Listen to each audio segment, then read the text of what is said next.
I mean, you know, for instance, I don't want to get into an air-clawing rave about this, but I feel as a person who was raised Catholic that I have a certain license to criticize my own subgroup. I think that, you know, the Third Reich was a Sunday school picnic in terms compared to the population policies of the Roman Catholic Church. They will shove millions of people per year into poverty, disease, and death in the pursuit of a theological doctrine that nobody understands the sense of. In a civilized political environment, those people would be placed under immediate arrest, just like we did the leadership of the Nazis.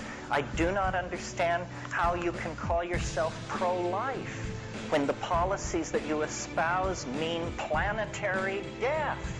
That's the program of the pro-life position.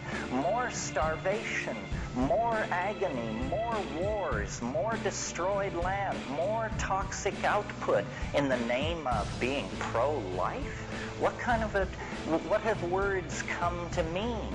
I mean, it's really bizarre. And we, even us in this room, the thing that was so great about the 60s and that is so frustrating about the 90s is people do not get pissed off. I mean, you know, I can tell you this and you can nod in agreement, but, you know, at some point the thing becomes so odious, so clearly intellectually bankrupt, so clearly toxic to any kind of human values that any of us can relate to, that you just have to put yourself on the line. And I don't know when that moment will come. It's not for me to say. I guess a switch will be turned in the unconscious. But there's enough evidence of outrage and muddle-headedness and outright evil around that sooner or later we're going to have to confront it. Otherwise, you know, this is a sinking submarine.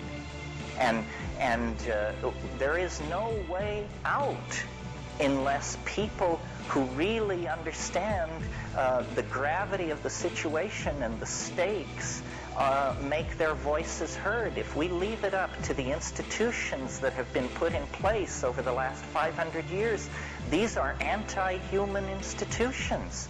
These institutions hate the human race, hate ordinary people.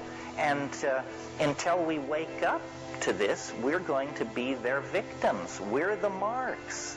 Well, how do you like being a mark? You can just take so much of that, and then you just finally have to stand up and say enough.